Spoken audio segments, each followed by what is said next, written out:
England, 1813.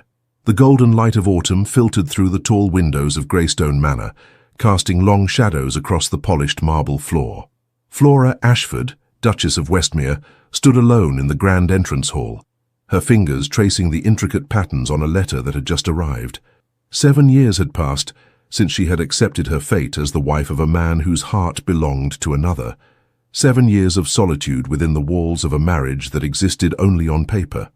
"Your Grace," the butler announced with practiced formality, "His Grace the Duke has returned from London." Flora quickly composed herself, smoothing the front of her pale blue gown. "Thank you, Bennet. I shall greet him." The heavy oak doors swung open, revealing the imposing figure of Henry Ashford, Duke of Westmere. At 35, he remained one of the most sought-after gentlemen in England, tall, broad-shouldered, with piercing grey eyes that rarely softened. His dark hair showed the first hints of silver at the temples, a testament to the burden he carried.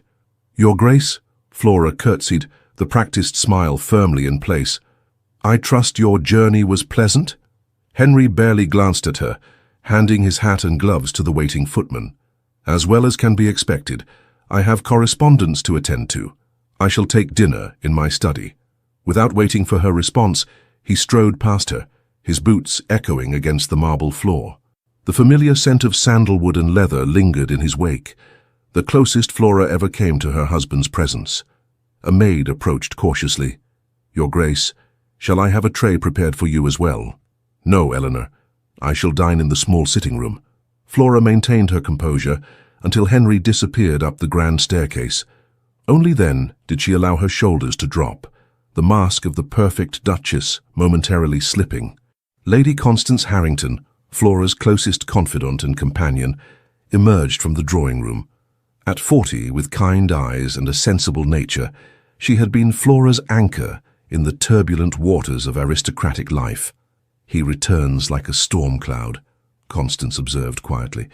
"Did he at least inquire after your health?" Flora shook her head, a sad smile crossing her features. "He never does. I believe he has forgotten how to form the question." "7 years is a long time to maintain such coldness," Constance remarked, linking her arm through Flora's. "One might think ice flows through his veins instead of blood." "It was not always so," Flora replied, guiding them toward the sitting room. "There was a time when Henry Ashford was known for his warmth and generosity. Before she betrayed him," Constance finished. "Before Eleanor Rutherford left him standing at the altar and disappeared with his cousin." The memory of that scandal still echoed through London society. Henry, devastated and humiliated, had retreated from society for months. When he emerged, he announced his engagement to Flora Hathaway, the quiet daughter of the Earl of Clarendon. A business arrangement, nothing more. His title for her dowry with no expectations of love or affection. "You deserve more than this half-life, Flora," Constance said as they settled by the fire. "To be a duchess in name but a stranger to your husband." "I knew what I was accepting," Flora replied, though the words felt hollow after so many years. "Father's debts would have ruined us. This marriage saved my family from disgrace." "At the cost of your happiness," Flora gazed into the dancing flames. "There are worse fates than living in comfort and security." "There are better ones than watching your husband chase ghosts," Constance countered. "The servants whisper, Flora. They say he still has men searching for her, for Eleanor, after all these years." Flora's heart constricted. She had long suspected as much, but hearing it confirmed reopened wounds she thought had scarred over. "What he does with his time and fortune is his affair." "And what of your affair, your life? These are your prime years, spent waiting for acknowledgement from a man too blind to see the treasure before him." Before Flora could respond, Bennet appeared at the doorway. "Your Grace, a message has arrived from Lady Hartswood. She requests your presence at tomorrow's dinner party." Flora nodded. "Please send our acceptance." After the butler departed, she turned back to Constance. "Another evening of pitying glances and whispered speculation. The ton has little else to occupy their minds," Constance sighed, "though I dare say Lady Hartswood's gatherings are more bearable than most." Flora rose, moving to the window that overlooked the estate's grounds. The gardens stretched toward the distant hills, beautiful but somehow as empty as her marriage. "Sometimes I wonder if I shall ever know what it means to be truly seen, Constance." to be wanted, to be loved. Constance finished softly. How foolish that sounds coming from a woman of 26. Flora laughed without humor, like a schoolgirl's fantasy. There is nothing foolish about wanting what every heart desires, Constance replied. Even duchesses deserve love. As twilight descended over Greystone Manor, Flora watched the first stars appear in the darkening sky. Somewhere in the vast house, her husband sat alone, perhaps staring at reports of another false sighting, another dead end in his search for a woman who had chosen to disappear rather than become his wife, while she who had chosen to be his wife disappeared a little more each day, even though she remained exactly where he had left her. Upstairs in his private study, Henry Ashford stared at the latest report from his investigator, Mr. Nathaniel Price. Another dead end, another false hope extinguished. 7 years, he muttered, crumpling the paper in his fist. 7 years chasing shadows. He moved to the fireplace and tossed the report into the flames, watching as it blackened and curled into ash. The fire illuminated a face hardened by disappointment and bitterness, a far cry from the hopeful young man he had once been. His gaze fell upon the small portrait on his desk, not of Eleanor, as many assumed, but of his mother. The late Duchess had been dead 15 years, but her words still echoed in his mind. A man is measured not by the injuries he suffers, but by how he heals from them. He had not healed. He had merely buried his wounds beneath work, duty, and the relentless pursuit of a woman who had made her choice clear on what should have been their wedding day. A soft knock interrupted his thoughts. "Enter," he called, his voice rougher than intended. His valet, Phillips, stepped inside with a glass of brandy on a silver tray. "Your evening drink, Your Grace. And might I remind you of Lady Hartswood's dinner party tomorrow evening?" Henry frowned. "Must I attend?" "The shipping contracts. The Duchess has already accepted on your behalf," Phillips replied, setting down the brandy. "And if I might be so bold, Your Grace, it would not do to let her attend alone again. The gossips are already too busy with their speculations." Henry's frown deepened. He rarely considered how his actions, or lack thereof, affected his wife's position in society. Flora was so capable, so composed, that he sometimes forgot she navigated the treacherous waters of the Tun, largely without his support. "Very well," he conceded. "Have my evening clothes prepared." As Phillips turned to leave, Henry found himself asking, "How is the Duchess today?" The valet paused, surprise briefly crossing his features. "She seems well, Your Grace, though perhaps a little pale. Lady Harrington keeps her company, as always." Henry nodded, dismissing him with a wave. When the door closed, he moved to the window, from which he could see the soft glow from the small sitting room where he knew Flora would be. So close, yet separated by more than walls and corridors. He lifted the brandy to his lips, the amber liquid burning a path down his throat. Tomorrow, he would accompany his wife to Lady Hartswood's dinner party. It was the least he could do, a small courtesy to the woman who had fulfilled her part of their bargain with grace and dignity. Perhaps it was time to set aside his search for Eleanor Rutherford. Perhaps it was time to acknowledge that some ghosts should be allowed to rest, that some wounds would never heal because he kept tearing them open. Perhaps it was time to look at the woman who had stood by his side for 7 years, expecting nothing and receiving even less. But old habits died hard, and Henry Ashford had grown accustomed to the cold comfort of his resentment. It was familiar territory, unlike the uncharted waters of a real marriage, waters he had never learned to navigate. Lady Hartswood's ballroom glittered with candlelight, the crystal chandeliers casting prismatic rainbows across silk gowns and polished silver. Flora entered on Henry's arm, her sage-green evening gown complementing her auburn hair, which was elegantly arranged with pearl pins. Heads turned as the Duke and Duchess of Westmere made their rare appearance together, whispers following in their wake like ripples in a pond. "The Duchess looks well, considering 7 years, and not even a hint of an heir. They say he still searches for her. The Rutherford woman." Flora kept her chin high, her smile serene, though each whispered comment struck like a tiny arrow. Henry's arm was rigid beneath her gloved hand, his expression an impenetrable mask of aristocratic indifference. To anyone watching, they appeared the perfect noble couple, handsome, wealthy, powerful. Only Flora felt the chasm between them, wide as an ocean. "Your Grace, how delightful to see you both," Lady Hartswood, a plump woman with shrewd eyes, greeted them effusively.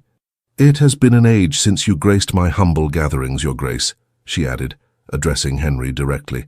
"Business keeps me occupied, Lady Hartswood," Henry replied with practiced courtesy, "though your invitations are always appreciated." "Business. Always business with men," Lady Hartswood tutted, then leaned closer to Flora. "My dear, you must insist on more of your husband's time. A duchess should not be seen alone so often." Flora's smile never wavered.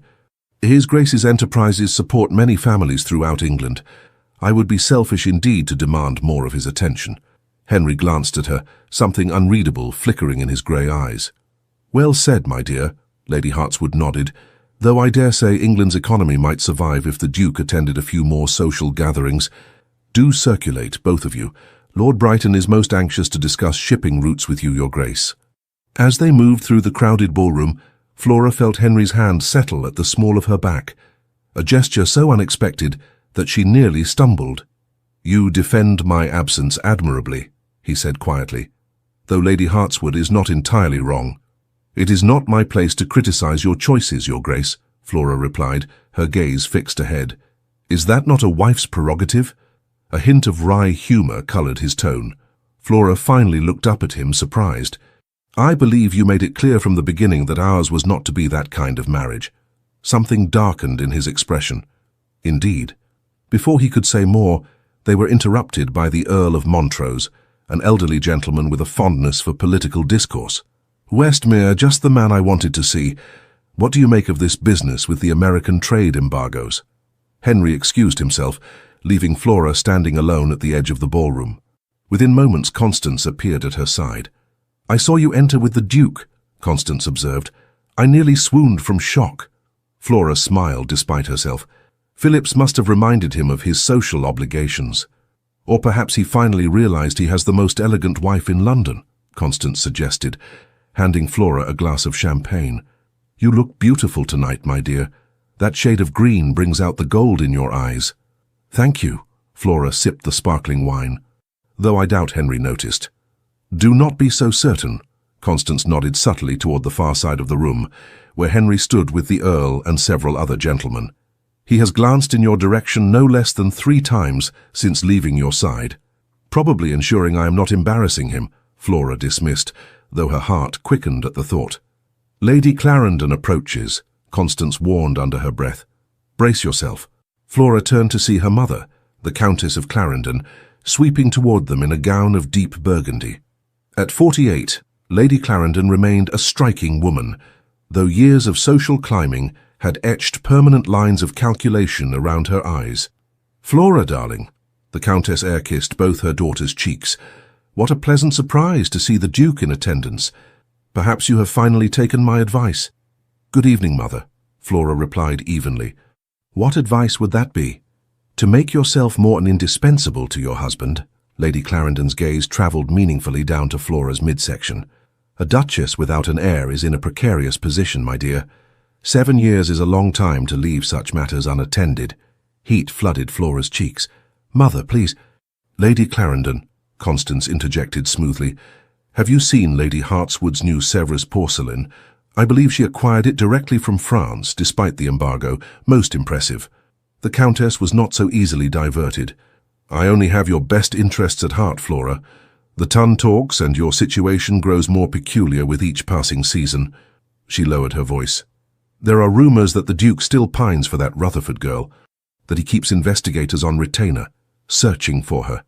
Is this true?" Flora felt as though the room had suddenly grown airless. "I do not monitor my husband's affairs, Mother."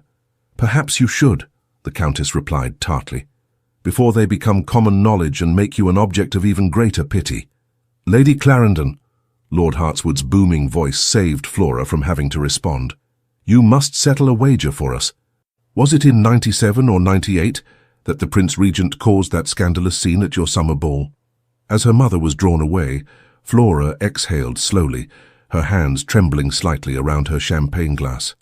"Your mother remains as tactful as ever," Constance observed dryly. "She means well," Flora defended weakly. "She means for you to secure your position by any means necessary," Constance corrected. "As if you had not already sacrificed enough. The orchestra began a waltz, and couples moved to the center of the ballroom. Flora watched them with a mixture of envy and resignation, husbands and wives, lovers and friends, moving in perfect harmony to the music. "Your Grace," a deep voice spoke beside her, and Flora turned to find Henry offering his hand. "Would you honor me with this dance?" Stunned, Flora stared at his outstretched hand as though it might vanish. In 7 years of marriage, they had never once danced together. Yes, of course," she finally managed, placing her hand in his. He led her to the dance floor, one hand settling at her waist while the other clasped hers. The touch of his fingers against her back burned through the silk of her gown. "You seem surprised," he observed, as they began to move with the music. "We have never danced together before," she replied, her voice barely audible over the orchestra. "An oversight I am now correcting." Flora searched his face for some explanation for this sudden change, but his expression revealed nothing. "May I ask why now?" Henry guided her through a turn, his movements unexpectedly graceful for a man who spent most of his time behind a desk. "I overheard your mother's comments." Flora's step faltered slightly. "Ah, so this is pity." His hold on her tightened almost imperceptibly. "No, this is courtesy. You have endured much on my behalf, Flora. A dance seems the least I can offer."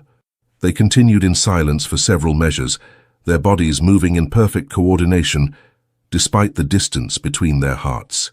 Flora was acutely aware of every place their bodies connected, his hand at her back, his palm against hers, the occasional brush of his legs against her skirts as they turned. "You dance well," he said finally. "I should not be surprised. You excel at all the social graces." "I had an excellent governess," Flora replied, "and plenty of practice attending events alone." Henry's jaw tightened. "Another oversight on my part. You have your reasons for avoiding society." "Yes," he conceded, "though perhaps they have not been good ones." Before Flora could respond, a commotion at the ballroom entrance drew everyone's attention. A latecomer had arrived, a woman with striking blonde hair and a crimson gown that pushed the boundaries of propriety with its daring neckline. Henry's steps faltered, his body suddenly rigid against Flora's. The woman's laugh rang out across the ballroom, a sound both musical and calculated to draw attention. As the crowd parted, she turned, her gaze sweeping the room, until it landed directly on the Duke and Duchess of Westmere. Flora felt Henry's sharp intake of breath, his hand tightening painfully around hers. "Impossible," he whispered, his face draining of color.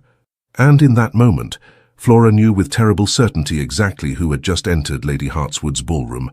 Eleanor Rutherford, the woman who had abandoned Henry at the altar, the ghost he had chased for 7 years, had returned to London society. Whispers exploded throughout the ballroom like gunfire.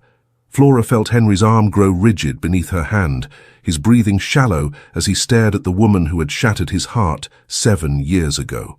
"Henry," Flora spoke quietly, urgently. "Perhaps we should—" "She's here," he said, his voice hollow with disbelief. "After all this time." Eleanor Rutherford, now Lady Eleanor Stanfield, according to the whispers racing around them, made her way through the crowd with practiced grace. She had aged well, her golden beauty matured but undiminished, her confidence seemingly untouched by the scandal she had left in her wake. Lady Hartswood hurried toward the newcomer, clearly torn between social obligation and the delicious prospect of drama unfolding in her ballroom. "Lady Stanfield, what an unexpected pleasure." "Lady Hartswood," Eleanor curtsied elegantly, "I hope you'll forgive my intrusion. My husband and I have only just returned to England, and we were so eager to reconnect with old friends." Her gaze drifted meaningfully toward Henry as she spoke the word friends. Flora felt rather than saw the tremor that passed through her husband's body. She squeezed his arm gently, an instinctive gesture of support that surprised them both. "We should leave," she murmured. "This is neither the time nor place for—" "Run away?" Henry's voice had hardened. "And give her the satisfaction?" "Give yourself the dignity," Flora countered softly. For a moment, he seemed to consider her words. Then Eleanor began moving directly toward them, and whatever moment of connection Flora had felt with her husband vanished as his attention fixed entirely on the approaching woman. "Henry," Eleanor greeted him, her voice like honey poured over broken glass. "How wonderful to see you after all this time." Henry's face might have been carved from stone. "Lady Stanfield," he acknowledged coldly. "A surprise indeed." Eleanor's smile faltered slightly at his tone, before her gaze shifted to Flora. "And this must be your wife, the Duchess of Westmere, Flora Ashford." Flora introduced herself, straightening to her full height, which still left her several inches shorter than Eleanor's statuesque figure. "A pleasure to make your acquaintance, Lady Stanfield." Eleanor's assessment was swift and dismissive, taking in Flora's more modest beauty, her simpler gown, her quieter presence. "Charmed, I'm sure." She turned back to Henry. "I had heard you married soon after our misunderstanding." "Misunderstanding?" Henry's voice was dangerously quiet. "Is that what you call it?" Eleanor had the grace to look momentarily discomfited. Perhaps this is not the venue for such discussions. Her gaze swept the ballroom, where dozens of eyes watched their exchange with barely disguised fascination. "I would welcome the opportunity to speak privately, to explain—" "There is nothing to explain," Henry cut her off. 7 years ago, you made your choice perfectly clear." "People change, Henry," Eleanor said, lowering her voice. "Circumstances change. My husband—" "Is he here?" Henry interrupted, his gaze scanning the crowd. "Your cousin, the man you chose over me." A shadow crossed Eleanor's perfect features. "Richard passed away 6 months ago, fever. I have returned to England a widow." The silence that followed her announcement hummed with unspoken implications.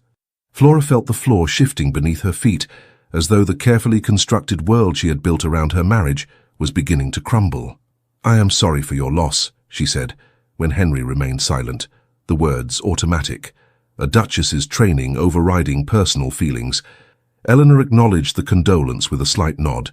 "Thank you, Your Grace. It has been a difficult adjustment."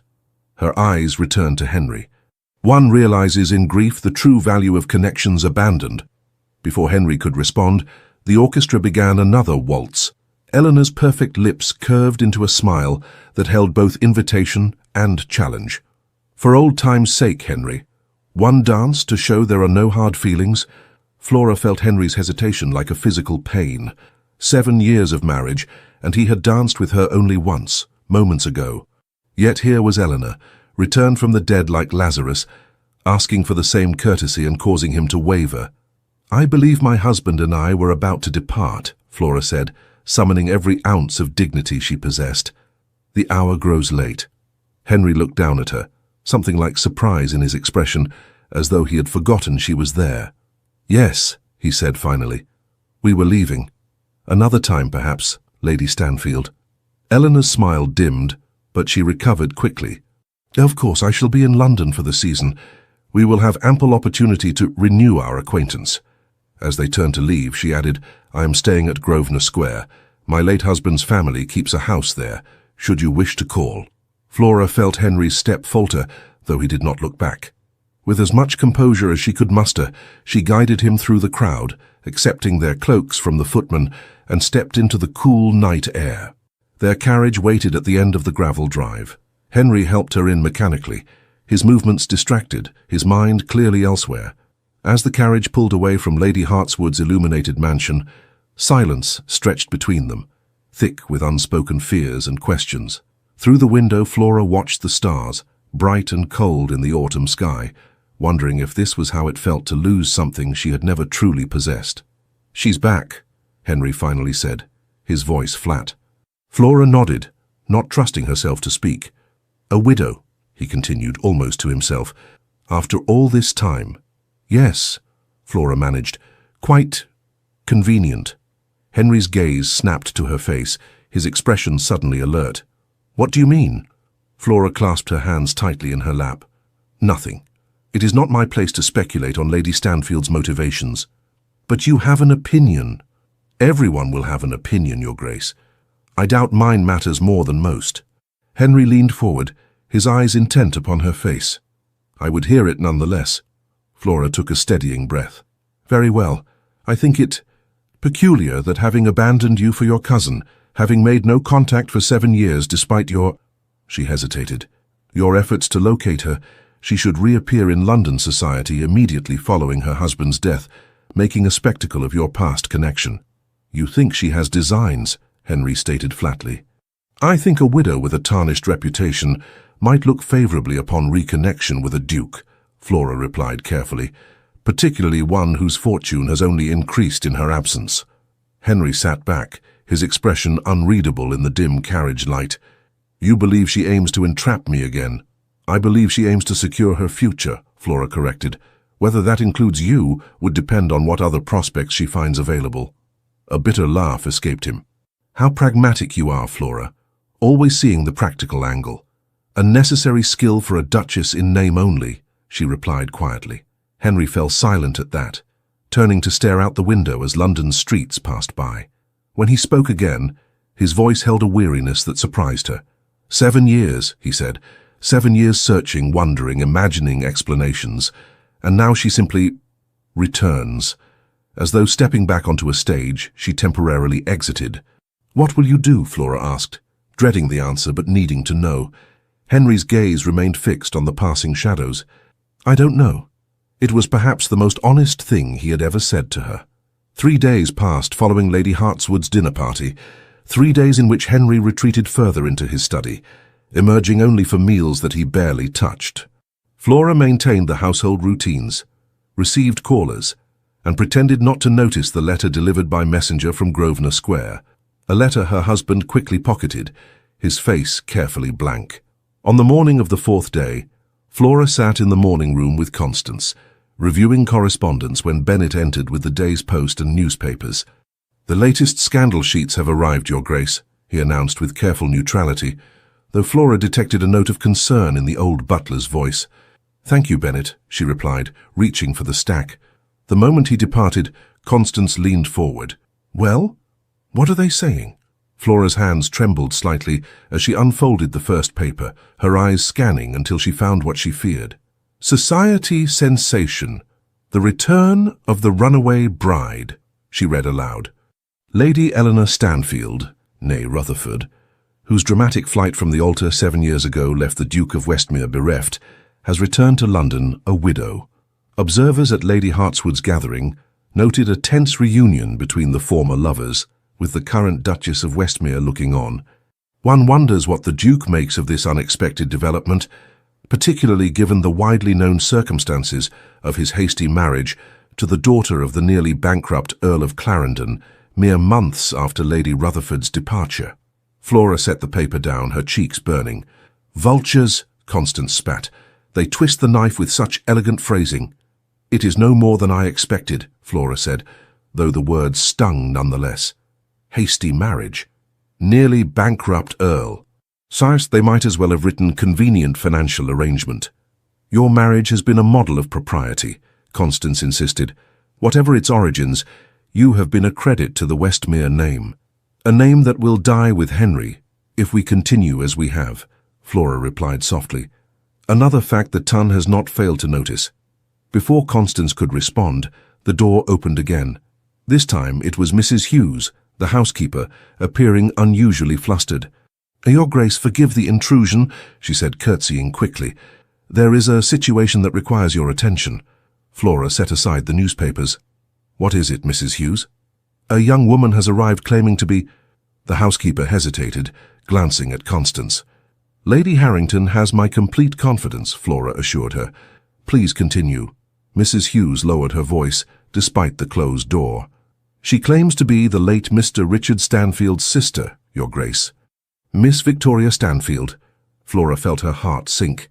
More connections to Eleanor's past, to Henry's past. What does she want? She refuses to say, Your Grace. Only that she must speak with the Duke on an urgent matter concerning her late brother and Lady Stanfield. Constance and Flora exchanged meaningful glances. The Duke is not at home, Flora said. He departed early for his club. So I informed her, Your Grace, but she insists the matter cannot wait. She appears most distressed. Flora considered her options. Protocol dictated that she should send the young woman away, instruct her to call when the Duke was available. Yet curiosity, and perhaps something more protective, stirred within her. Show her to the blue drawing room, Flora decided. I shall speak with her myself. Flora, Constance cautioned. Is that wise? Probably not, Flora admitted, rising from her chair. But I find I am tired of being the last to know what transpires in my own household. Mrs. Hughes curtsied. Very good, Your Grace. 5 minutes later, Flora entered the blue drawing room to find a young woman pacing anxiously by the window. Miss Victoria Stanfield was perhaps 20 years of age, with dark hair and eyes that contrasted sharply with her brother's widow's golden beauty. She wore a simple travelling dress of navy blue, its quality good but not ostentatious, and her hands clutched a worn leather portfolio. Miss Stanfield, Flora greeted her. I am Flora Ashford, Duchess of Westmere. The young woman curtsied deeply. Your Grace, forgive this intrusion. I was hoping to speak with the Duke. My husband is not at home, Flora replied, gesturing for her visitor to be seated. But I understand you have an urgent matter to discuss regarding your late brother and Lady Stanfield. Victoria hesitated, conflict evident in her expression. It is a delicate matter, Your Grace. Perhaps I should return when the Duke is available. Miss Stanfield, Flora said evenly, taking a seat across from her, if this matter concerns Lady Eleanor Stanfield, then I believe it may well affect my household and my marriage. I would prefer to hear it directly, rather than filtered through society gossip. The young woman studied Flora's face as though measuring her character. Whatever she saw there seemed to satisfy her, for she nodded slowly. You're right, Your Grace. This does concern your marriage, though not in the way you might imagine. She took a deep breath. I've come to warn the Duke. My sister-in-law is not what she appears to be. Few of us are, Flora observed quietly. But few have orchestrated the level of deception that Eleanor has, Victoria countered, her voice gaining strength. My brother's death was no accident, Your Grace. I believe Eleanor poisoned him. The accusation hung in the air between them, monstrous and almost unbelievable. That is a very serious allegation, Flora said carefully. Do you have evidence? Victoria opened the portfolio she carried. Richard began suspecting something was amiss months before his death. He grew ill gradually, weakness, stomach pains, confusion. The doctors diagnosed a wasting disease, but Richard didn't believe it. She withdrew several folded letters. He wrote to me in secret, documenting his symptoms and his suspicions. She handed the letters to Flora, who scanned them with increasing alarm. Richard Stanfield's handwriting grew progressively more unsteady through the correspondence, his thoughts more disjointed, but the central suspicion remained clear. He believed his wife was slowly killing him. In his final letter, Victoria continued, he asked me to retrieve his journal from their home in Italy should anything happen to him. I arrived too late for the funeral. Eleanor had him buried with unseemly haste, but I managed to find this.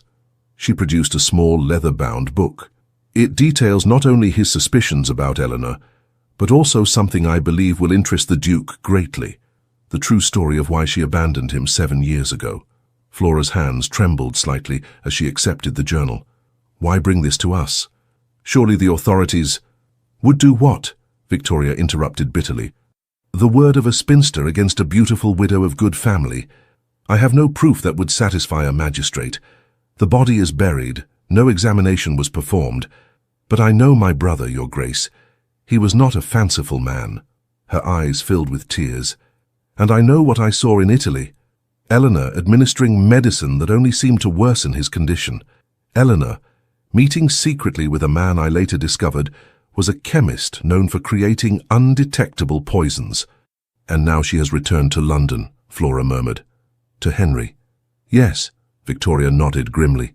With my brother's fortune secured, and the scandal of her first jilting faded, she seeks to reclaim what she once rejected. I fear the Duke may be in danger if he renews his connection with her. Flora rose, moving to the window that overlooked the garden. Outside, the autumn roses still bloomed, their beauty belying the frost that would soon claim them. Why did she leave him, Miss Stanfield? After all this time, I find I would like to know. Victoria's expression hardened. Money, Your Grace. Simply that. My brother was heir to our uncle's shipping fortune, a fortune that would only be his if he married before his 30th birthday, a stipulation in our uncle's will, Victoria continued. Eleanor discovered this mere days before her wedding to the Duke.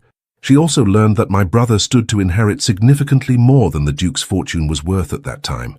So she abandoned Henry at the altar to marry your brother instead, Flora concluded, the pieces finally falling into place. For financial gain. Precisely, Victoria confirmed. Richard was besotted with her, had been since they first met. When she suddenly appeared at his doorstep the night before her wedding, claiming she couldn't go through with marrying the Duke because she'd always loved Richard, he believed her. They eloped that very night. Flora shook her head, disgust mingling with a strange sense of relief. All these years Henry had imagined some great passion, some profound connection that had drawn Eleanor away. To learn it was mere avarice seemed almost anticlimactic. "And now that your brother's fortune is hers," Flora began. "She seeks to add the Duke's to it as well," Victoria finished. "The Westmere estates are far more valuable now than they were 7 years ago. Your husband's business acumen is well known." "But surely she cannot expect Henry to divorce me," Flora said, though uncertainty coloured her words. Victoria's gaze was sympathetic but direct. "Forgive me, Your Grace, but the ton whispers about the nature of your marriage. The separate bedchambers, the lack of an heir. Eleanor would know these rumours too." Heat flooded Flora's cheeks. "The private arrangements of my marriage are not society's concern." "I agree entirely," Victoria said quickly. "I mention it only to illustrate that Eleanor would see it as a vulnerability to exploit. She is extraordinarily calculating." Flora looked down at the journal in her hands. "May I show this to my husband?" "That is why I brought it," Victoria replied. "But I must warn you, some of the contents are disturbing and deeply personal." "I understand." Flora moved to the bell pull. When the footman appeared, she instructed, "Please ask Mrs. Hughes to prepare a guest chamber for Miss Stanfield. She will be staying with us for a few days." Victoria's eyes widened. "Your Grace, I couldn't possibly impose—" "It is not an imposition, but a precaution," Flora replied firmly. "If what you say about Lady Stanfield is true, it would be unsafe for you to stay elsewhere in London. She might learn of your presence and your suspicions."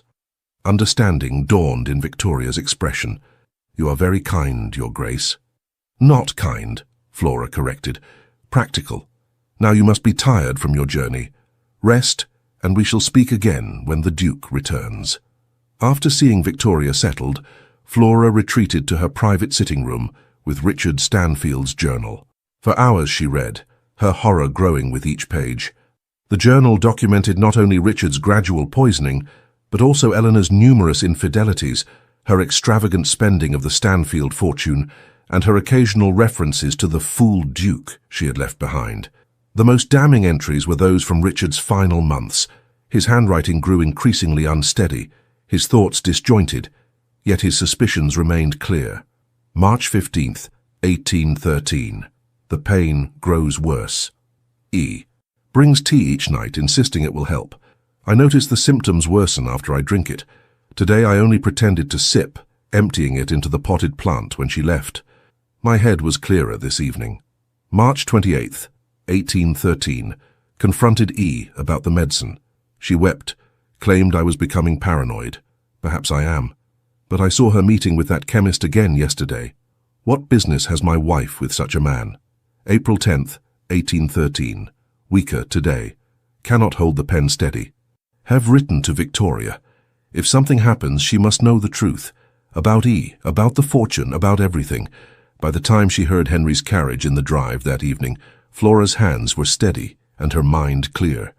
The truth, however ugly, was preferable to the ghost that had haunted her marriage for 7 years. She found Henry in his study, a glass of brandy in his hand, his gaze fixed on the fire. "I need to speak with you," she said from the doorway, not waiting for an invitation to enter. Henry looked up, surprise evident in his expression. Flora rarely sought him out, respecting the boundaries he had established from the beginning of their marriage. "What is it?" he asked, setting down his glass. Flora crossed the room and placed Richard Stanfield's journal on the desk before him. "We received a visitor today. Miss Victoria Stanfield, Richard's sister." Henry stiffened. "What did she want?" "To warn you," Flora replied evenly. "About Eleanor." A muscle tightened in Henry's jaw. "I don't need warnings about Eleanor. I know exactly what she is."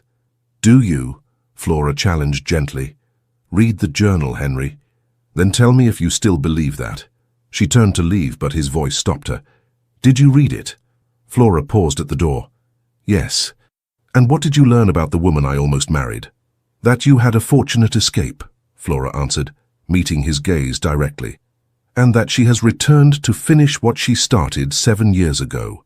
Only this time, her methods may be more final." She left him then, closing the door softly behind her. Whatever Henry discovered in those pages, whatever decisions he made in the coming days, Flora knew that their marriage had reached a turning point.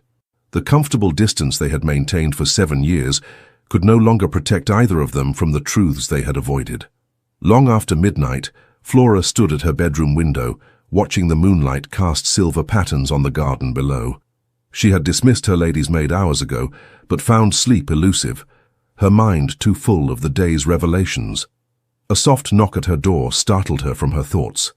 "Yes," she called, reaching for her dressing gown. The door opened to reveal Henry, still fully dressed, the journal clutched in his hand. His face was haggard, his eyes haunted. "May I come in?" he asked, his voice rough. Flora nodded, belting her dressing gown more securely. "Of course." He entered, closing the door behind him. For a moment he simply stood there, taking in the feminine touches of her bedchamber, a room he had never entered in 7 years of marriage.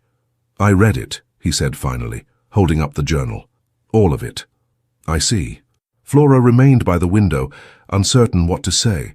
Henry moved to the small sitting area near the fireplace, sinking into a chair as though his legs could no longer support him. "I've been such a fool." "No," Flora said softly. "You were betrayed by someone you loved.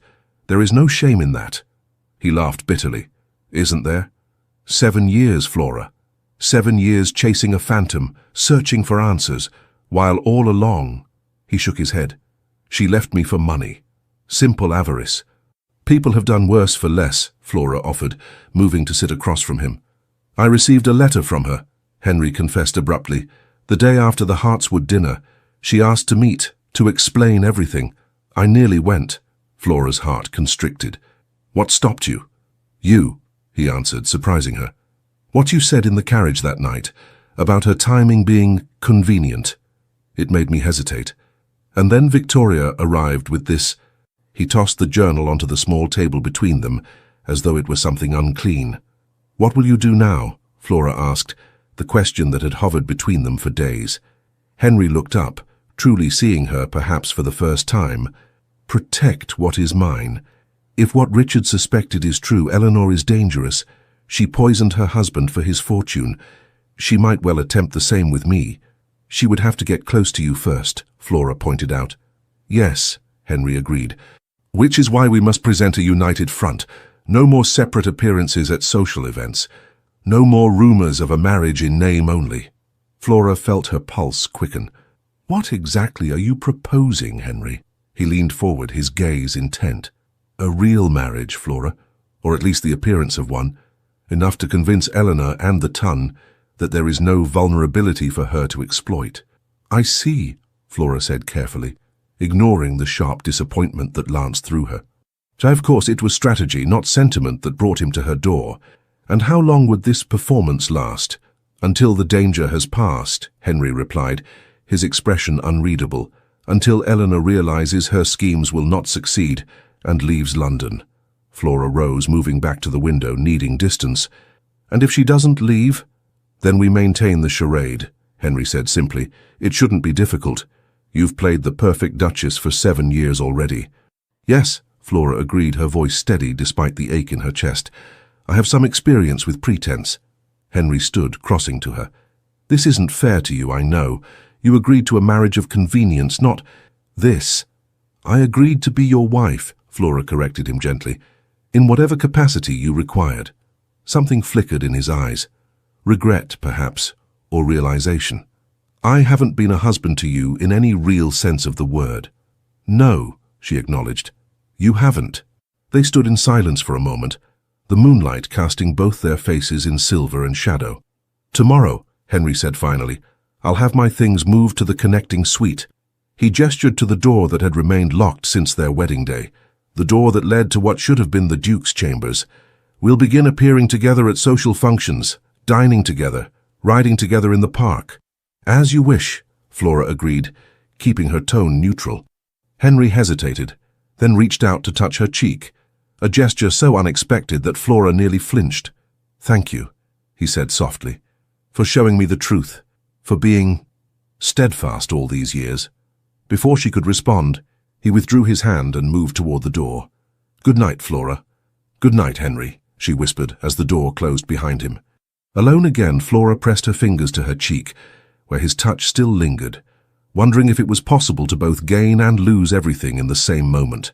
The next morning dawned cold and clear, the first true frost of autumn painting the garden in crystalline white. Flora watched from the breakfast room window as servants hurried across the lawn, breath clouding in the chill air.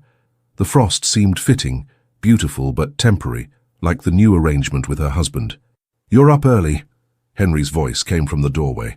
Flora turned, surprised to find him already dressed for the day. In all their years of marriage, they had rarely broken their fast together, each preferring the solitude of their private quarters in the morning hours. "I often am," she replied, "though we have not often kept the same schedule." Henry entered, accepting a cup of coffee from the waiting footman. Another oversight to be corrected. His words were light, but something in his tone caught Flora's attention. She studied him as he took a seat at the table, noting the shadows beneath his eyes, the tension in his shoulders. "Did you sleep well?" she asked, resuming her own place. "Hardly at all," he admitted. "The contents of that journal, I found them disturbing." "As did I," Flora agreed, spreading a small amount of marmalade on her toast. "Have you decided what to do about Lady Stanfield?" Henry's expression hardened. "I've instructed Bennett to refuse her at the door should she call, and I've sent word to my solicitor to begin investigating Richard Stanfield's death. If there is evidence of foul play, it should be brought to light." "And Miss Victoria? Will you speak with her today?" "Yes," Henry nodded. "I have questions about her brother's final days, details that might help build a case should one be necessary." They ate in silence for several minutes, the quiet broken only by the clink of silverware against china and the occasional rustle of Henry's newspaper. It was strange, Flora thought, how intimate a simple breakfast could feel after years of careful distance. "I received an invitation from Lady Somerset this morning," she said finally. "A musical evening tomorrow. We should attend together to begin our new arrangement." Henry looked up from his paper. "Yes, that would be suitable." He hesitated, then added, "You play the pianoforte beautifully. Perhaps you might be persuaded to perform." Flora nearly dropped her teacup. "You've heard me play?" "When?" A faint flush colored Henry's cheeks. "You often play in the music room in the evenings. Sometimes when I work late in my study, I hear you through the walls." "Oh," Flora said softly, strangely moved by the thought of Henry listening to her music, a private connection she'd never suspected. "Yes, I could play something if you wish." "I would," he said simply, returning to his paper. Flora finished her breakfast in contemplative silence, wondering what other small threads might have connected them over the years without her knowledge. As she rose to leave, Henry spoke again. "There will be talk, you know, about the sudden change in our public behavior." "There is always talk," Flora replied with a small smile. "Let them speculate. It matters only what we know to be true." Henry regarded her thoughtfully. "And what is true, Flora? About us?" The question caught her off guard, direct and searching in a way Henry had never been with her before. "That we are husband and wife," she answered carefully, "that we have built a life, however unconventional, that has suited our purposes for 7 years, and that now circumstances require adjustment." "A diplomatic answer," Henry observed, rising as well. "Worthy of a duchess." "The only answer I have to give," Flora replied, meeting his gaze steadily. Something unreadable flickered in his eyes. "For now, perhaps. But I find myself curious about what lies beneath the diplomatic duchess, the woman I've lived alongside for 7 years but never truly known." Before Flora could respond, Bennett appeared at the doorway. "Your Grace, Mr. Price has arrived. He says he has urgent information regarding the matter you discussed yesterday." "Nathaniel Price, my investigator," Henry explained to Flora.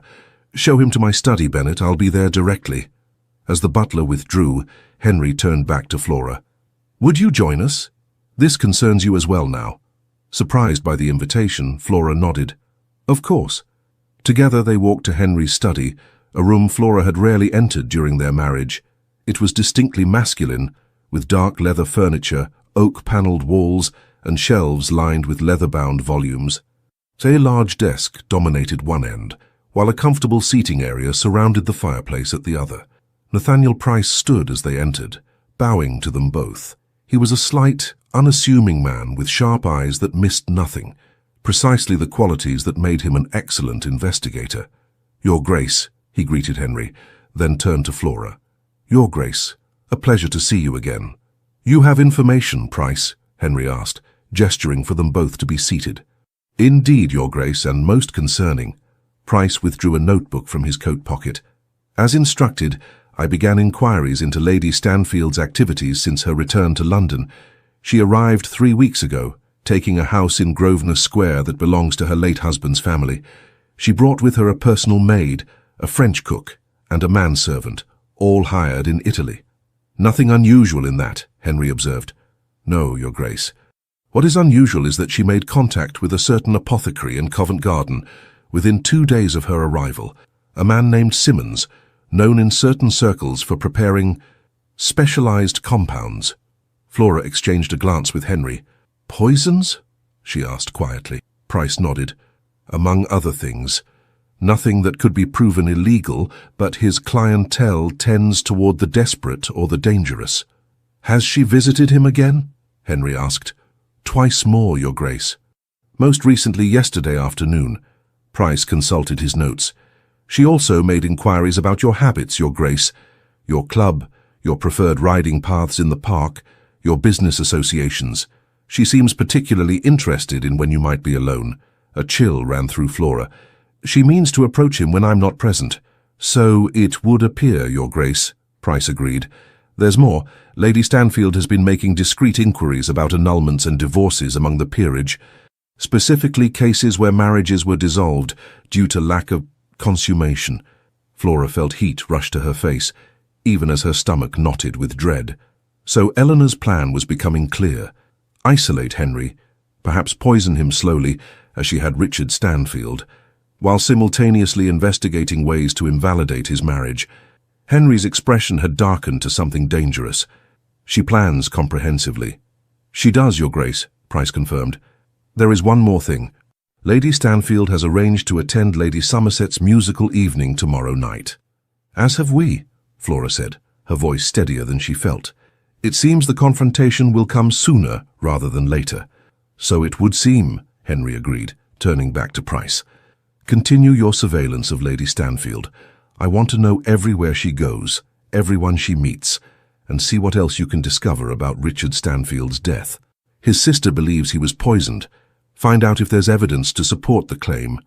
"Yes, Your Grace." Price rose, bowing again. "I'll report again tomorrow morning." After the investigator had left, Henry remained silent, staring into the fire. Flora watched him, noting the tight set of his jaw, the way his fingers drummed restlessly on the arm of his chair. "She won't succeed," Flora said quietly. Henry looked up, his gaze sharp. "How can you be so certain?" "Because we know what she intends," Flora replied simply, "and because she underestimates me." A ghost of a smile touched Henry's lips. "I believe I may have made the same mistake." "It's not an uncommon one," Flora said, rising from her chair. "Men often do." Before she reached the door, Henry spoke again. "Flora." She turned, waiting. "I'm sorry," he said, the words seeming to cost him considerable effort. "For 7 years I've been chasing a ghost while ignoring the woman before me. I've been less than the husband you deserved." The apology, unexpected and sincere, caught Flora off guard. "We both entered this marriage with open eyes, Henry. You never promised me more than you gave." "Perhaps that was the failing," he replied softly. "Perhaps I should have." Not knowing how to respond to this new, reflective Henry, Flora simply nodded and left the study, her thoughts in turmoil. Lady Somerset's musical evening was one of the most anticipated events of the autumn season. Her townhouse in Berkeley Square boasted a magnificent music room with exceptional acoustics, and she prided herself on presenting only the finest musicians and accomplished amateurs to her guests.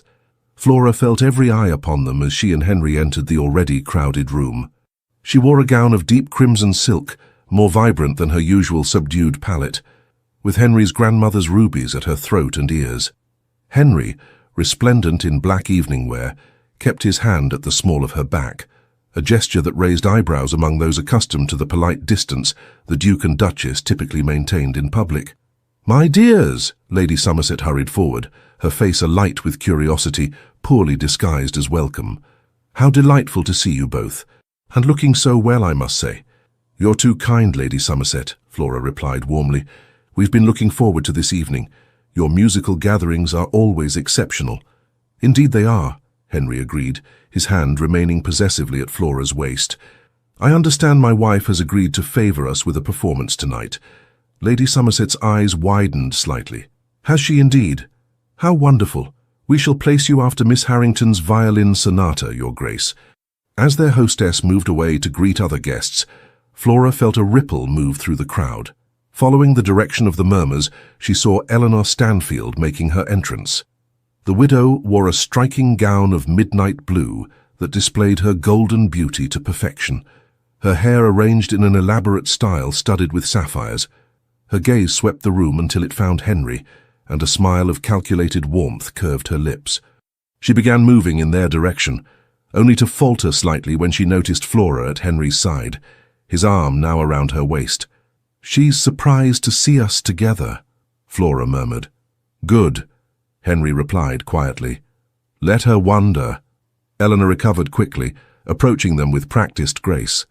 "Your Grace," she curtsied to Henry, then turned to Flora. "Your Grace, how lovely to see you both." "Lady Stanfield," Henry acknowledged coolly. "I wasn't aware you had an interest in music." "There are many things about me you've yet to learn, Henry," Eleanor replied, her voice dropping to an intimate tone. "Or perhaps relearn." Flora felt Henry's arm tighten around her waist. "I doubt that very much, Lady Stanfield. Some lessons once learned need no repetition." Eleanor's smile faltered slightly. "You seem different, Henry. Not the man I remember." 7 years changes a person," Henry replied evenly. "As does marriage to the right woman." The pointed emphasis on his words was not lost on Eleanor, whose gaze flickered to Flora, reassessing. "Indeed," she said smoothly. "Speaking of changes, I've only recently returned to London and find myself quite without escort for Lady Hartswood's masquerade ball next week. Perhaps you might recommend a suitable companion." The transparent attempt to separate Henry from Flora might have been amusing if it weren't so brazen. "I'm afraid I cannot help you there," Henry replied. "I'll be escorting my wife, of course." Eleanor's smile turned brittle. Of course, how thoughtless of me to suggest otherwise. Before she could say more, the first performer was announced, and guests began moving toward the seats arranged before the pianoforte. Henry guided Flora to a place near the front, ensuring Eleanor could not join them. "That was direct," Flora whispered as they sat. "Perhaps too direct? We don't want to alarm her." "Let her be alarmed," Henry replied, his voice hard. "I want her to know that whatever game she's playing, she will not find me an easy mark." The music began, a skilled tenor performing a Schubert lieder. Flora tried to concentrate, but her nerves were too alert, too aware of Eleanor watching them from across the room, and of Henry beside her, his thigh occasionally brushing against hers in a way that sent inexplicable shivers through her body. When it came time for her to perform, Flora moved to the pianoforte with outward calm, though her heart raced. She had selected a Beethoven sonata, one that began softly but built to passionate intensity, a piece she had often played alone in the music room at Greystone Manor, never knowing Henry listened. As her fingers touched the keys, the room faded away. There was only the music, flowing through her, expressing all she could not say in words, the loneliness of 7 years, the yearning for connection, the growing spark of something new and fragile between her and the man she had married, but never truly known. When the final notes died away, there was a moment of silence before the applause began. Flora looked up to find Henry watching her, his expression unguarded for once, filled with something that looked almost like wonder. As she returned to her seat, he took her hand, bringing it to his lips in a gesture that sent a ripple of whispers through the assembled guests. "That was beautiful," he murmured, "like hearing it for the first time, seeing you play." For the remainder of the evening, Henry kept Flora close, his attention entirely focused on her. They conversed, they laughed, they shared private observations, a performance of marital intimacy so convincing that Flora herself sometimes forgot it was merely for show. Eleanor watched them with increasing frustration, her attempts to draw Henry's attention repeatedly thwarted. By the time they took their leave, the widow's beautiful face had settled into lines of calculation and displeasure. In the carriage ride home, Flora finally relaxed against the cushions, the tension of the evening catching up with her. "Do you think we convinced her?" "I'm not certain," Henry replied thoughtfully. "Eleanor is shrewd. She may suspect a stratagem." "Then we must be more convincing," Flora said decisively. Henry studied her in the dim carriage light. "You played beautifully tonight. I've never heard that piece performed with such feeling." "Thank you," Flora replied, strangely shy under his regard. "It helped to know you were listening." "I've always listened, Flora," Henry said quietly, "even when you didn't know it." The words hung between them, laden with meaning that extended beyond music. As Greystone Manor came into view, Flora wondered what other changes this strange new chapter of their marriage might bring.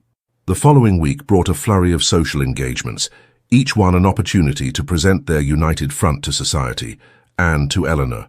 They attended dinner parties, the theatre, afternoon rides in the park.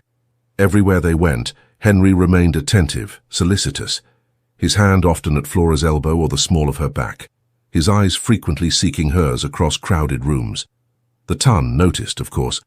Whispers followed them, speculations about what had caused this sudden change in the famously distant Duke and Duchess of Westmere. Some suggested a baby might be expected at last. Others hinted at a renewed marriage contract with more favourable terms for the Duchess. A few even wondered if the Duke had finally transferred his affections from the ghost of Eleanor Rutherford to the wife who had waited patiently for 7 years. Flora tried not to listen to the gossip, tried not to let her heart be swayed by gestures she knew were calculated for public consumption. Yet it became increasingly difficult to maintain her emotional distance as days passed, and the boundaries between performance and reality began to blur. Henry now breakfasted with her each morning. They dined together each evening. He sought her opinions on business matters, listened to her play the pianoforte in the evenings, walked with her in the gardens when weather permitted. Most significantly, he had moved his personal items to the connecting suite, though the door between their chambers remained closed each night. It was a convincing charade of marital harmony, so convincing that sometimes, in unguarded moments, Flora found herself forgetting it was not real. One morning, 10 days after their confrontation with Eleanor at Lady Somerset's musical evening, Flora sat at her dressing table while her maid arranged her hair for a riding excursion with Henry. A knock sounded at her door, and to her surprise, Henry himself entered, already dressed in his riding clothes. "Your Grace?" Her maid bobbed a curtsy, surprised by the Duke's unusual appearance in his wife's private chambers. "Leave us, please, Jane," Henry requested. "I need to speak with the Duchess privately." When the maid had gone, Henry crossed to Flora, his expression grave. "Price has brought news. It seems Eleanor has accelerated her plans." Flora's hand stilled in the act of fastening a pearl earring. "What has she done?" "She's been spreading rumours," Henry replied, his jaw tight with anger, "suggesting that our marriage was never consummated, that you remain as much a maiden as the day we wed." Heat rushed to Flora's cheeks. "That's outrageous." "It's calculated," Henry countered. "She's laying groundwork for the suggestion that our marriage could be easily annulled, should I wish to be free of it." Flora rose from her dressing table, moving to the window to hide the hurt that flashed across her face. "I see. And what do you wish to do about these rumours?" She heard Henry move behind her, felt his presence close at her back. "There's only one way to definitively quash such speculation," he said quietly. Flora turned, finding him much closer than she'd expected, his grey eyes intent upon her face. "Which is?" "To make it abundantly clear that you are my wife in every sense of the word," Henry replied, his voice dropping lower. "To ensure that no one, including Eleanor, can doubt the nature of our relationship." Flora's heart began to beat faster. "And how do we accomplish that?" "We must share a bedchamber," Henry said simply. "Not just for appearances, the servants' talk, but in truth." The implication hung in the air between them, charged with 7 years of distance and the strange new intimacy that had been growing over the past fortnight. "You wish to consummate our marriage," Flora stated, needing to hear the words plainly spoken. "After 7 years." "Yes." Henry took a step closer. "If you are willing." Flora searched his face, looking for signs that this was merely another strategic move, another piece in the game against Eleanor. What she saw instead confused her. Desire, certainly, but also uncertainty and something that looked almost like tenderness. "Why now, Henry?" she asked softly. "Is it only because of Eleanor's rumors?" He hesitated, then shook his head. "No, not only that." "Then what?" Henry ran a hand through his hair, a gesture of frustration she had rarely seen from him. "I don't know how to explain it, Flora. These past weeks, seeing you differently, being with you differently, it's as though a fog has lifted. I find myself thinking of you at odd moments, wanting to hear your opinions, wondering what might make you smile." He paused, struggling visibly with words that did not come easily to him. "The truth is, I've been a fool. For 7 years I've been living with a remarkable woman and never bothered to truly know her. And now that I've begun to see you, really see you, I find I want more." Flora's breath caught in her throat. "More? More of you?" Henry said simply. "More than this careful performance we've constructed, more than separate lives lived under the same roof." He reached out, his fingers tracing the curve of her cheek with a gentleness that made her tremble. "I want a real marriage, Flora, not just in name, not just for show." "Because of Eleanor's schemes?" she whispered, needing to be certain. "Because of you," he replied. "Eleanor's return may have opened my eyes, but what I see now has nothing to do with her and everything to do with the woman who has stood beside me with grace and dignity for 7 years, asking nothing in return." Flora closed her eyes, overwhelmed by words she had never expected to hear from her husband's lips. "I cannot promise my heart, not yet," Henry continued softly. "That would be a lie. But I can promise to try, to be the husband you deserve, to build something real between us, if you'll give me the chance." When she opened her eyes, he was watching her with an expression she had never seen before, vulnerable, hopeful, uncertain. "Yes," she said simply, "I will give you that chance." Relief washed over his features, followed by something darker, more intense. Slowly, giving her time to withdraw if she wished, he leaned down and pressed his lips to hers, their first kiss in 7 years of marriage. It was gentle at first, exploratory, but quickly deepened as suppressed desire flared between them. Flora's hands came up to clutch at his shoulders as his arms wrapped around her waist, drawing her against the solid warmth of his body. When they finally broke apart, both breathing heavily, Henry rested his forehead against hers. "Perhaps we should postpone our riding excursion," he suggested, his voice rough with want. Flora smiled, a new confidence unfurling within her.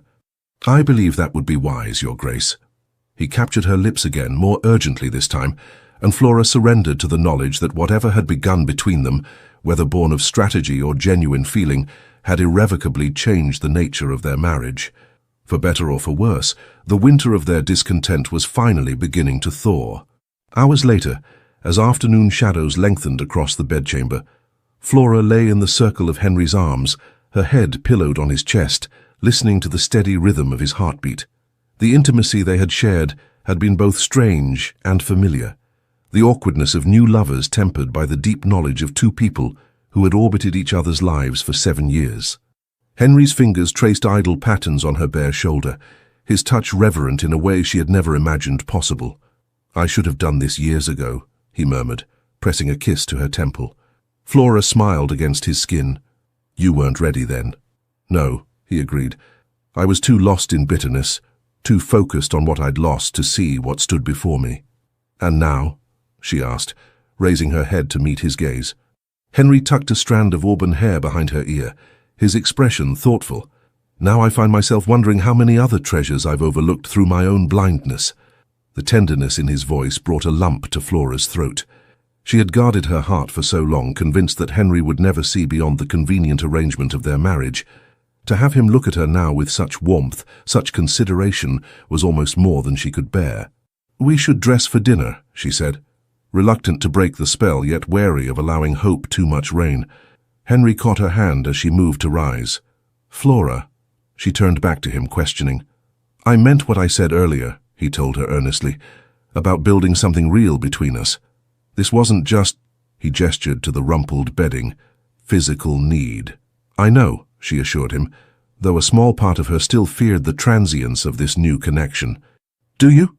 He sat up, drawing her back to him. "Because I need you to understand. Whatever began as strategy has become something else entirely. Something I never expected, but now find I cannot imagine losing." Flora searched his face, finding only sincerity in his grey eyes. "Then we shall not lose it," she promised. "We shall build on it day by day." His answering smile warmed her to her core. "Starting now," Henry agreed, pressing a kiss to her palm. "Though I fear we must first address the threat that looms over us." Flora nodded, sobering at the reminder of Eleanor's schemes. "What is our next move?" "Price continues to gather evidence about Richard Stanfield's death," Henry replied, reluctantly releasing her hand. "Until we have enough to confront Eleanor directly or take our suspicions to the authorities, we must remain vigilant." "The Heartswood masquerade is tomorrow night," Flora reminded him as she rose, pulling on her dressing gown. "Eleanor will certainly be there." "As will we," Henry affirmed, watching as she moved to the bell pull to summon her maid. Together. The word held new meaning now, charged with the intimacy they had shared. As Flora met his gaze across the room, she allowed herself for the first time in 7 years to hope that the future might hold more than the cold politeness that had defined their past. Lady Heartswood's annual masquerade ball was the most anticipated event of the autumn season. Her ballroom had been transformed into a fantastical woodland scene, with silk flowers climbing the walls and paper birds suspended from the ceiling on invisible threads. Hundreds of candles cast a golden glow over guests in elaborate costumes and jeweled masks, creating an atmosphere of enchantment and possibility. Flora entered on Henry's arm, wearing a gown of silver-blue silk that shimmered like moonlight on water. Her mask, adorned with pearls and tiny silver stars, concealed the upper half of her face, leaving only her lips and chin exposed. Beside her, Henry cut an imposing figure in black evening wear, his mask a simple domino of dark velvet that did little to disguise his identity. Few men possessed his height and bearing. "You look beautiful," he murmured, as they paused at the entrance to the ballroom, his gaze warm with appreciation. "Like a winter goddess." Flora smiled, still unaccustomed to such open admiration from her husband. "And you make a very handsome shadow, Your Grace." His answering smile sent a flutter through her stomach, a reaction she was beginning to associate with this new, attentive version of Henry. The past 24 hours had brought changes she scarcely dared believe, each moment of genuine connection reinforcing the fragile hope that what had begun as strategy might truly evolve into something lasting. "Shall we dance?" Henry asked, guiding her toward the center of the ballroom where couples were already moving to the music. "With pleasure," Flora replied, allowing him to draw her into his arms. As they joined the waltz, Flora caught glimpses of curious eyes behind masks, watching the Duke and Duchess of Westmere dance with unprecedented closeness. Even through the festive chaos, their sudden intimacy had not gone unnoticed. "We have an audience," she murmured. "Let them watch," Henry replied, his hand pressing more firmly against the small of her back. "I find I no longer care what the ton thinks of us." "No?"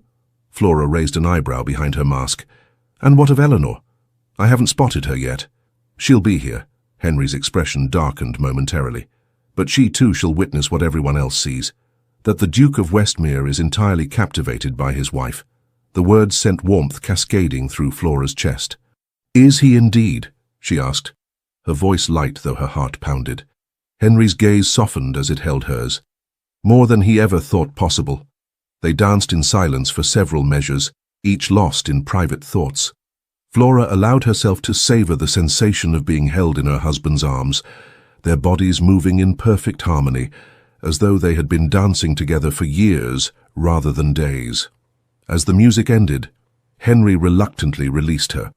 "I should greet Lord Heartswood," he said. "He mentioned wanting to discuss the West Indies shipping routes." "Of course," Flora nodded. "I believe I see Lady Clarendon by the refreshment table. I should pay my respects to my mother." "I'll find you shortly," Henry promised, his fingers lingering on hers before he moved away through the crowd. Flora watched him go, still marveling at the transformation in their relationship. Then, squaring her shoulders, she turned toward the refreshment table where her mother was holding court, among a circle of admirers. Lady Clarendon's eyes widened slightly as Flora approached, though her social smile never faltered.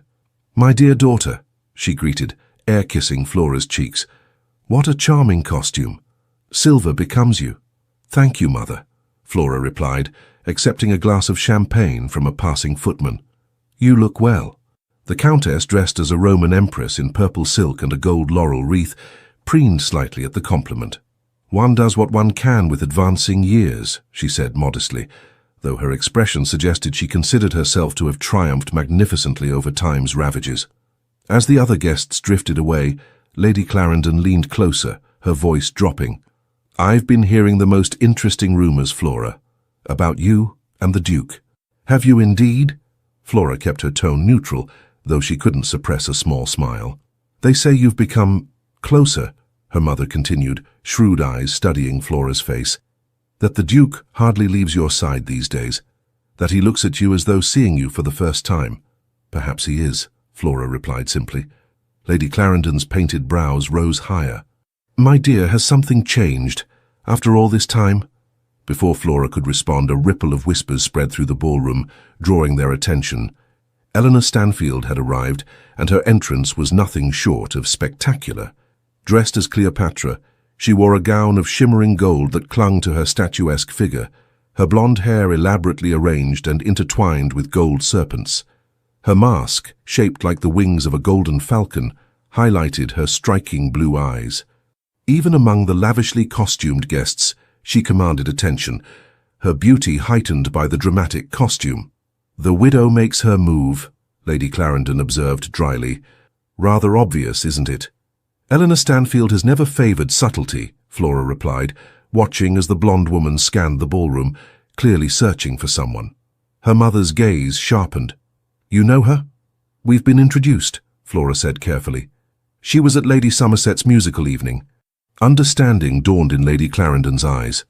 Ah, so that's the wind that changes your weather, is it? Competition has finally roused the Duke from his indifference. Mother, Flora admonished gently. It's more complicated than that. I'm sure it is, dear. The Countess patted her hand patronizingly. Men often are, but whatever the cause, I'm pleased to see the change. A Duchess without an heir is in a precarious position, as I've always said. Flora felt heat rise to her cheeks at the implication. If you'll excuse me, Mother, I should find Henry. As she turned to leave, Lady Clarendon caught her arm. Be careful, Flora, she warned, her expression unusually serious. That woman didn't earn the nickname the Golden Viper for nothing.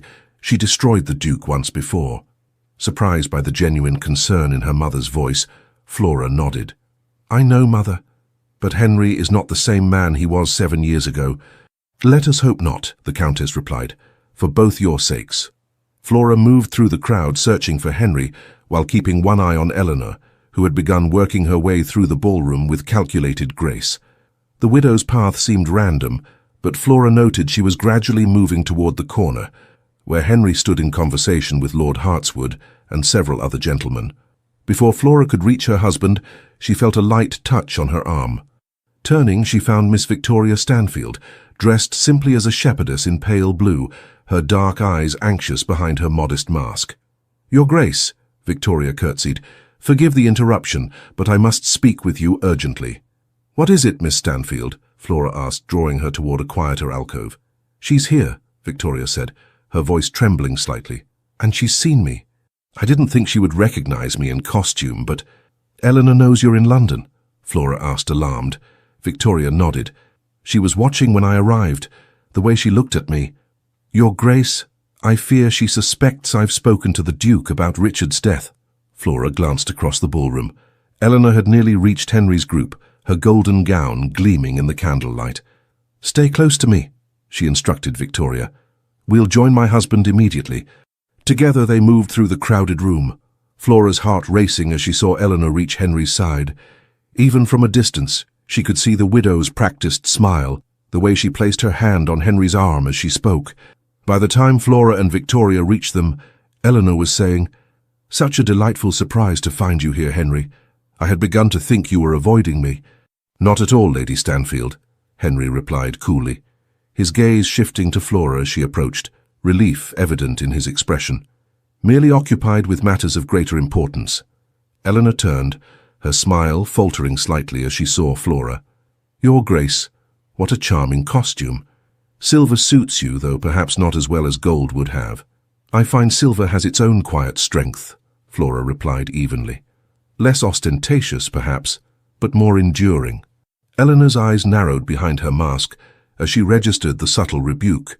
Then her gaze shifted to Victoria, and her smile turned predatory. And who is your little shepherdess friend? She seems familiar somehow. Victoria visibly tensed, but Flora placed a reassuring hand on her arm.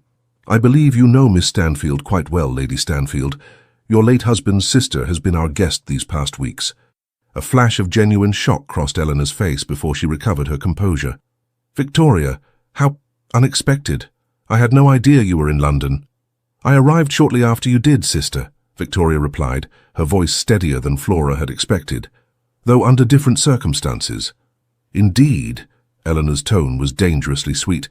And what circumstances would those be? I believe this is neither the time nor place for such discussions, Henry interjected firmly. Miss Stanfield is under our protection, Lady Stanfield. I would advise you to remember that.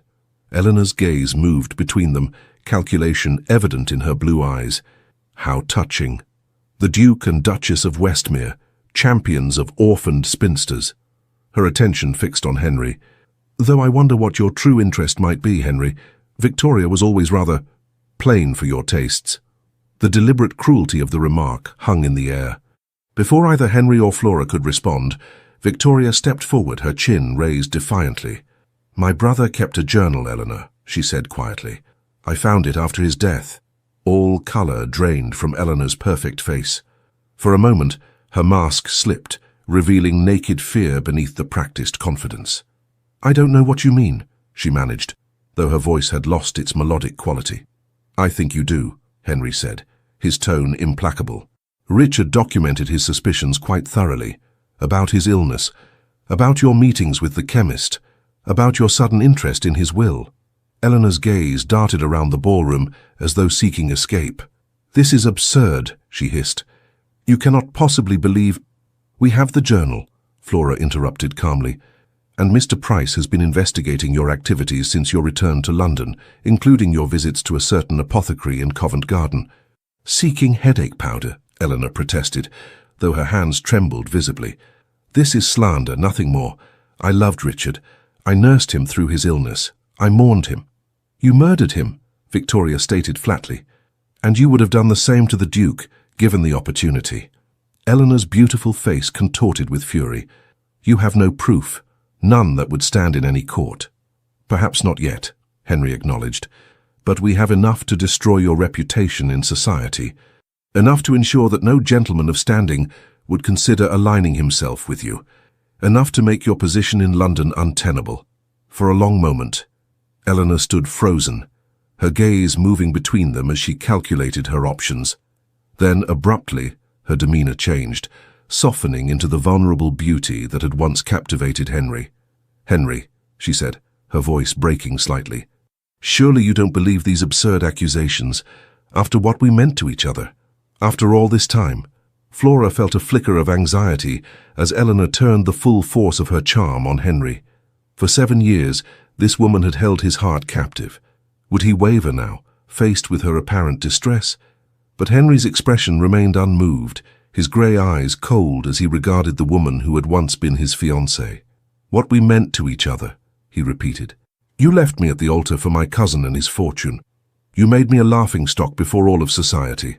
And now you return, a widow under suspicious circumstances, making discreet inquiries about annulments and divorce laws. He shook his head, a look of wonder crossing his features. For 7 years I searched for you, wondering what had gone wrong, what I might have done differently, what a fool I was. Eleanor's facade cracked further, desperation replacing calculation in her eyes. It wasn't like that, Henry. I was young, confused. You were calculating, Henry corrected flatly. Just as you are now. The only difference is that this time I can see you clearly. He turned to Flora, his expression softening as he took her hand. Thanks to my wife? The simple gesture and the warmth in his voice as he acknowledged Flora seemed to affect Eleanor more than any accusation. Her gaze moved between them, finally registering the genuine connection that had formed where once there had been only polite distance. So it's true, she said quietly. The rumors. You've finally decided to make her your wife, in more than name. I've finally recognized what has been before me all along, Henry replied. A woman of grace, intelligence, and loyalty. Everything you pretended to be, but never were. Eleanor's mask of beauty slipped entirely then, revealing the cold calculation beneath. How touching, she sneered. The Duke finally notices his convenient little wife. I wonder how long that will last once the novelty wears off. You have until tomorrow morning to leave London, Henry said, ignoring her barb. Return to Italy, or wherever else you choose, but do not remain in England. If you do, I will ensure that Richard's journal and Mr. Price's findings reach the proper authorities, regardless of whether they constitute legal proof. Eleanor glared at him, all pretense abandoned. You wouldn't dare. It would cause a scandal that would touch you too.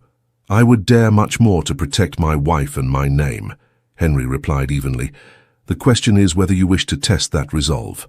For a long moment, the four of them stood in silence, the festivities continuing around them, oblivious to the drama unfolding in their midst. Then Eleanor straightened, her chin lifting in defiance. Very well, she said coldly. I shall depart London tomorrow. But don't imagine this is the end, Henry. You've made a powerful enemy tonight. I've recognized a threat that has lingered too long, he countered. Goodbye, Eleanor. I trust we shall not meet again. Without another word, Eleanor turned and swept away through the crowd, her golden gown glittering under the chandeliers as she disappeared from view. Victoria let out a shaky breath. Do you think she'll actually leave? She has little choice, Henry replied. Her schemes depended on secrecy and the advantage of surprise. Now that we know her intentions, she's lost both. Flora squeezed his hand, relief washing through her. It's over then. Henry brought her fingers to his lips. This chapter, yes, but I find I'm rather looking forward to the next. The promise in his eyes made Flora's heart soar with possibilities she had long ago ceased to imagine. Dawn was breaking over London when Henry entered Flora's bedchamber, already dressed for the day despite the early hour. She sat up, blinking sleep from her eyes, her auburn hair tumbling loose around her shoulders. Henry? What is it? Price just arrived with news, he said, sitting on the edge of the bed. Eleanor left London at first light, taking only her lady's maid and a single trunk. She boarded the Dover packet. Returning to the continent, Flora murmured. So it truly is over. Yes, Henry confirmed, taking her hand. Victoria is safe, we are safe, and Eleanor Stanfield will find it very difficult to re-establish herself in any society where the Westmere name carries influence. Flora searched his face, looking for signs of regret or lingering attachment. Instead, she found only relief and something warmer, more intimate. How do you feel? She asked softly. Knowing she's gone for good this time.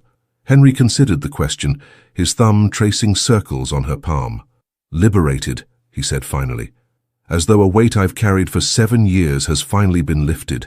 Not just because she's gone, but because I no longer care. He leaned closer, his free hand coming up to cup her cheek. The space she once occupied in my thoughts has been filled by someone far more deserving.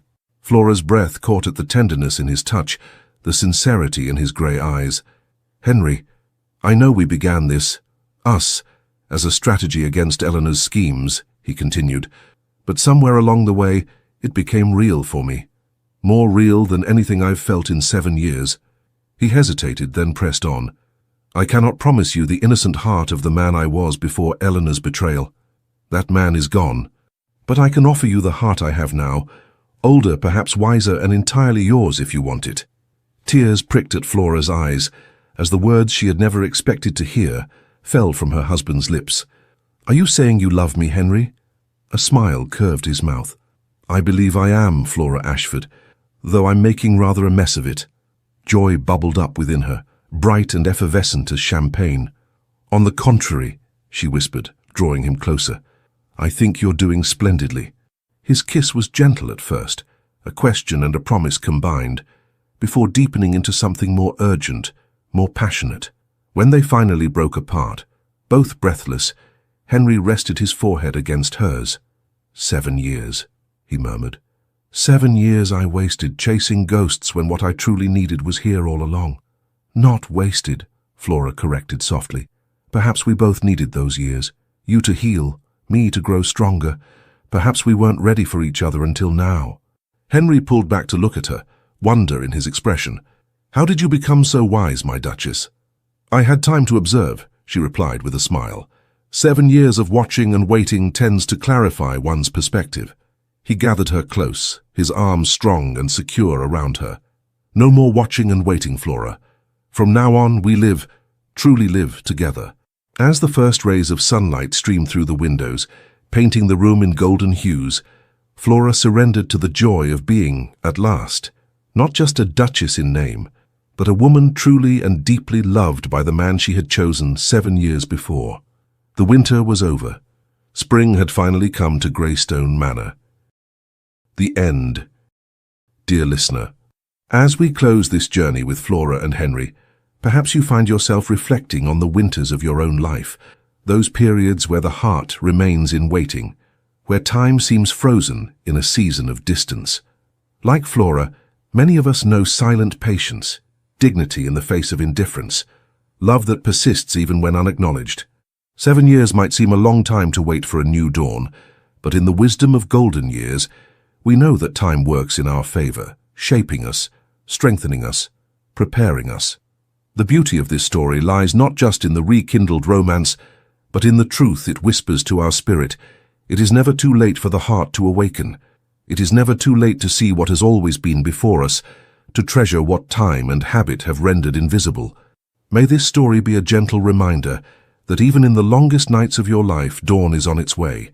May your nights be blessed with peaceful sleep, protected by the knowledge that each day brings new possibilities for reconnection, rediscovery, second chances. And when the night seems long and your thoughts restless, remember Flora, who maintained her grace and strength through 7 winters, only to discover that spring was waiting, patient, for the perfect moment to bloom.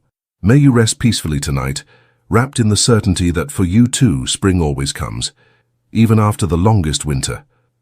With gratitude for sharing this journey with us, the Legends of the Fall team. Thank you for staying with us until the end.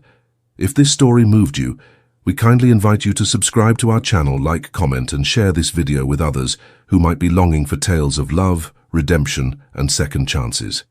Your support means the world to us, and it is what encourages us to continue creating stories full of emotion, hope, and transformation. At the end of this video, you will find a suggestion for another beautiful story from our channel. Click and be surprised by another emotional journey just as powerful as this one. With all our gratitude, the Legends of the Fall team.